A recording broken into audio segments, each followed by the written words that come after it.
కార్తీక పౌర్ణమి రోజు సాయంత్రం శివాలయాల్లో జ్వాలా తోరణోత్సవాన్ని నిర్వహిస్తారు.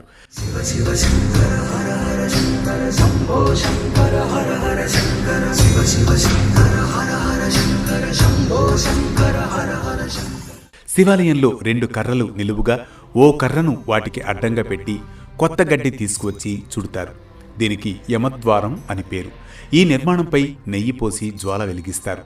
ఆ మంట కింది నుంచి పరమేశ్వరుని పల్లకీలో అటూ ఇటూ 3 సార్లు ఊరేగిస్తారు. జ్వాల తోరణం వల్ల నరక ప్రాప్తి ఉండదని పెద్దలు చెబుతారు.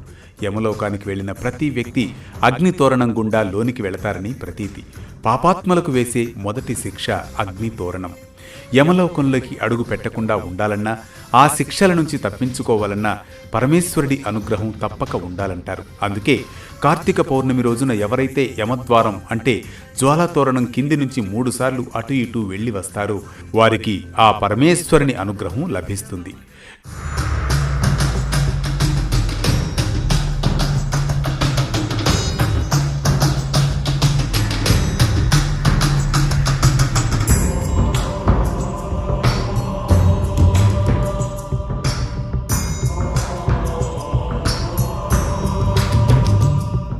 జ్వాలాతోరణ దర్శనం వల్ల పాపాలు తొలగిపోయి జీవితంలో కొత్త వెలుగులు ప్రసరిస్తాయి.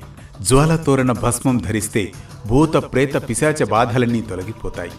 జ్వాలాతోరణం కింద నడుస్తూ, పరమేశ్వర, నేను ఇప్పటి వరకు చేసిన పాపాలన్నీ ఈ మంటల్లో కాలిపోవాలి, మళ్ళీ అలాంటి తప్పులు చేయకుండా సన్మార్గంలో నడిపించు అని కోరుకోవాలి. జ్వాలాతోరణం పూర్తయిన వెంటనే పూర్తిగా కాలకుండా మిగిలిన గడ్డిని తీసుకొచ్చి ఇంటి చూరుగాను, గడ్డి వాముగాను, ధాన్యాగారంలోనూ పెట్టుకుంటారు.